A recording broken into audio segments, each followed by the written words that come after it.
नमस्ते, सदा वत्सले मातृभूमि। जय हिंद दोस्तों, स्वागत है आप सबका एक बार फिर से टेक्निकल क्लास में। शुरू करते हैं आज के डिफेंस अपडेट्स को।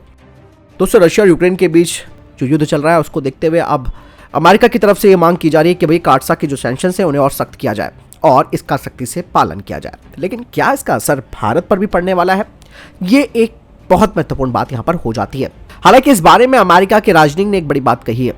उन्होंने कहा कि अमेरिका के राष्ट्रपति जो बाइडेन रूस से S-400 मिसाइल रक्षा प्रणाली की खरीद के लिए काटसा कानून के तहत अमेरिका के प्रमुख भागीदारों में से एक भारत पर प्रतिबंध लागू करने या फिर उन्हें छूट देने का फैसला जल्द करने वाले हैं। साथ ही उन्होंने कहा कि अमेरिका काटसा कानून का पालन करेगा और इस कानून को पूरी तरह से लागू करवाएगा और इसके लिए अमेरिकी कांग्रेस के साथ भी परामर्श किया जाएगा, क्योंकि हम उनमें से ही किसी के साथ आगे बढ़ेंगे। हालांकि अमेरिकी राजनीतिक ने कहा कि किसी भी देश के लिए रूस से प्रमुख हथियार प्रणाली खरीदना काफी कठिन होगा, क्योंकि अब रूसी बैंकों पर व्यापक प्रतिबंध लगाए गए हैं। इसके अलावा उन्होंने कहा कि हमने पिछले कुछ हफ्तों में भारत में भी काफी बदलाव भी देखा है, जिसमें कि उन्होंने MiG-29 का जो ऑर्डर था, इसके अलावा रूसी हेलीकॉप्टर का ऑर्डर, टैंक विरोधी हथियार ऑर्डर रद्द कर दिया है।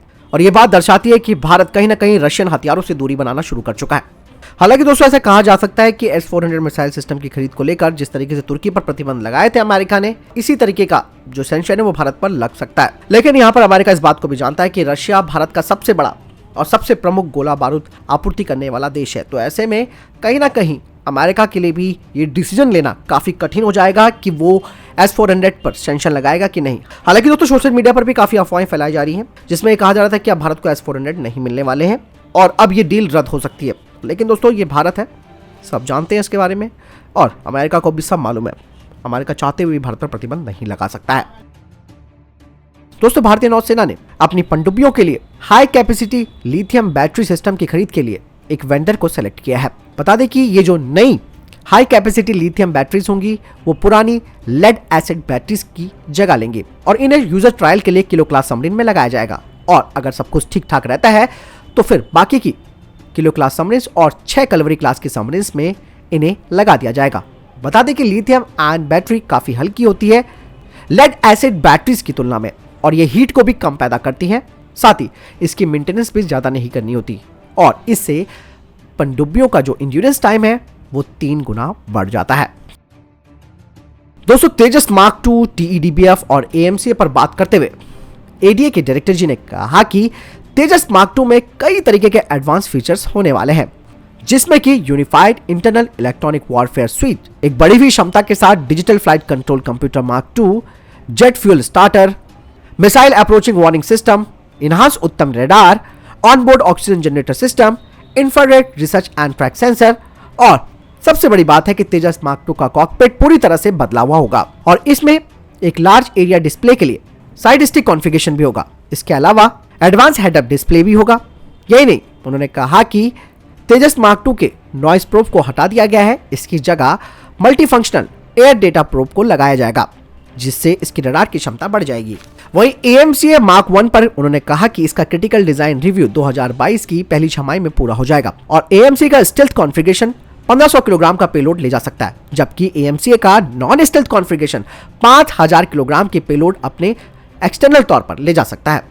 साथ ही TEDBF रिव्यू ने कहा कि इसका प्रिलिमिनरी डिजाइन रिव्यू किया जा रहा है और ADA इसका कैचोबार वेरिएंट भी निकालेगा। असम राइफल के ट्रेनिंग सेंटर एंड स्कूल में कम से कम 868 नई राइफल महिला रंगरूटों ने अपनी पासिंग आउट परेड में भाग लिया।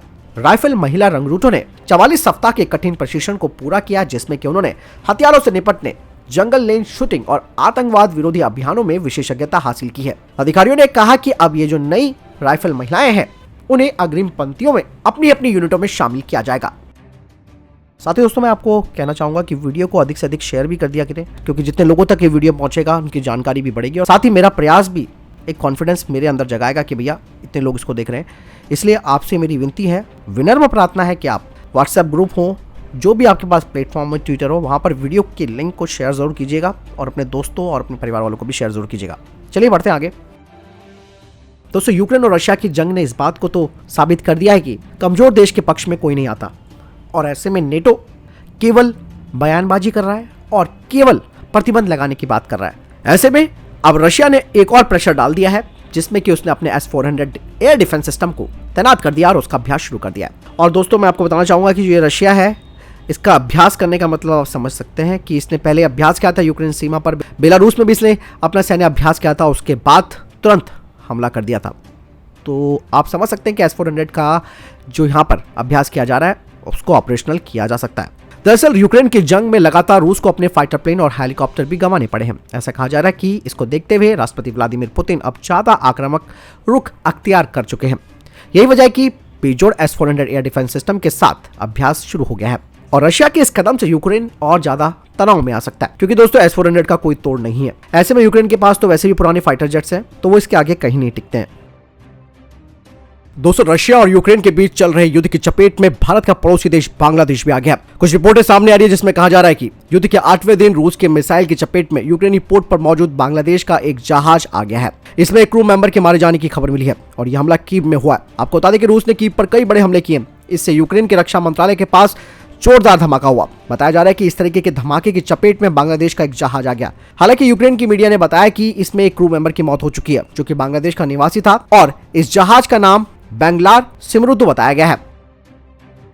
दोस्तों हाल ही में डीआरडीओ ने 5 कंपनियों को टेक्नोलॉजी ट्रांसफर की है, जिसके तहत वे मिलिट्री ग्रेड के extreme cold weather clothing system को तैयार करेंगे भारतीय सेना के लिए। यही नहीं, इसके अलावा भारतीय सेना ने एक टेंडर भी जारी किया है 61,352 यूनिट्स का, जो कि extreme cold weather clothing system है, जिन्हें कि 2 बिट्स सिस्टम के तहत खरीदा जाएगा, जिसमें कि L1 36,811 यूनिट्स की सप्लाई करेगा और L2 जो बिडर होगा वो 24,541 यूनिटों की सप्लाई करेगा और कॉन्ट्रैक्ट साइन होने के 5 महीनों के अंदर उन्हें इनकी डिलीवरी करनी होगी। भारत की private sector firm MKU limited ने एक एडवांस बैलिस्टिक हेलमेट तैयार कर लिया है, जिसका नाम है कैवरो ACH115B, जिसमें कि फ्रंट माउंट बैलिस्टिक वाइजर और मैंडेबल प्रोटेक्टर इंटीग्रेटेड किया गया है। बता दें कि वाइजर और मैंडेबल प्रोटेक्टर पूरे चेहरे की रक्षा करेगा किसी भी तरीके की हाई वेलोसिटी बैलिस्टिक थ्रेट्स के खिलाफ, और ये वजन में काफी हल्का भी है और एंटी एलर्जिक भी है। दोस्तों आप सबको मालूम है कि भारत और America air launch unmanned aerial vehicle पर काम करना शुरू कर चुके हैं और ऐसे में अब कहा जा रहा है कि अमेरिका की एयरफोर्स रिसर्च लेबोरेटरी और भारत की private sector firm new space research and technology ने संयुक्त रूप से air launch unmanned aerial vehicle पर काम करना शुरू कर दिया है और दोनों तरफ से बनाए जा रहे इस ALUAV का वर्टिकल विंड टनल टेस्टिंग की जा रही है अमेरिका में। बता दें कि हालांकि इस प्रोजेक्ट के बारे में ज्यादा डिटेल से जानकारी शेयर नहीं की गई है, जो कि करनी भी नहीं चाहिए, लेकिन जानकारों को इतना तो मानना है कि ये जो air launch unmanned aerial vehicle होगा वो फोर्स मल्टीप्लायर का काम करेगा कॉम्बैट एयरक्राफ्ट मिशन के साथ। कोविड-19 की तीसरी लहर का असर कम हो चुका है। ऐसे में भारतीय अंतरिक्ष अनुसंधान संगठन ने साल 2022 के अपने स्पेस अन्वेषण की तैयारी शुरू कर दी है। इसमें गगनयान से लेकर आदित्य L1, चंद्रयान 3, SSLV है। इसरो का लक्ष्य है कि पिछले 2 सालों में हुई देरी की इस साल भरपाई की जा सके। इसीलिए इसरो ने इस साल का अपना कैलेंडर भी जारी किया है। इसमें आदित्य L1 मिशन काफी प्रमुख रहने वाला है। आदित्य L1 मिशन के साल 2020 में शुरू होने की उम्मीद थी, लेकिन कोविड-19 की वजह से ये नहीं हो पाया। ये सूर्य का नजदीकी से निगरानी करेगा और उसके वातावरण और चुंबकीय क्षेत्र का अध्ययन करेगा। ये एस्ट्रोसैट के 6 साल बाद इसरो का दूसरा अंतरिक्ष आधारित खगोल मिशन होगा। इसका उद्देश्य एक्सरे, ऑप्टिकल और यूवी कंट्रोल बैंड में आकाशीय स्रोतों का एक साथ अध्ययन करना है। बता दें कि एस्ट्रोसैट मिशन साल 2015 में शुरू किया गया था। इसरो ने इसे 400 किलोग्राम वर्ग के उपग्रह के रूप में वर्गीकृत यानी कि कैटेगराइज किया है। इसे ध्रुवीय उपग्रह प्रक्षेपण यान यानी कि XL PSLV XL से लॉन्च किया जाएगा। आदित्य L1 को सूर्य और पृथ्वी के बीच स्थित L1 लॉन्ग्रांज पॉइंट के निकट स्थापित किया जाएगा। इसे 7 पेलोड के साथ polar satellite launch vehicle XL, जैसे कि मैंने बताया, PSLV XL का उपयोग करके लॉन्च किया जाना है, जो कि सूर्य के कोरोना, सूर्य के प्रकाश क्षेत्र, क्रोमोस्फेयर, सौर उत्सर्जन, सौर हवा, फ्लेयर्स और कोरोनल मास इंजेक्शन का अध्ययन करने के साथ साथ सूर्य की 24 घंटे की इमेजिंग करेगा। बता दें कि पृथ्वी से सूर्य की दूरी करीबन 15 करोड़ किलोमीटर है। आदित्य L1 में कुछ ऐसे कंपोनेंट्स भी लगे होंगे जो टकराव के जोखिमों को बढ़ाते हैं।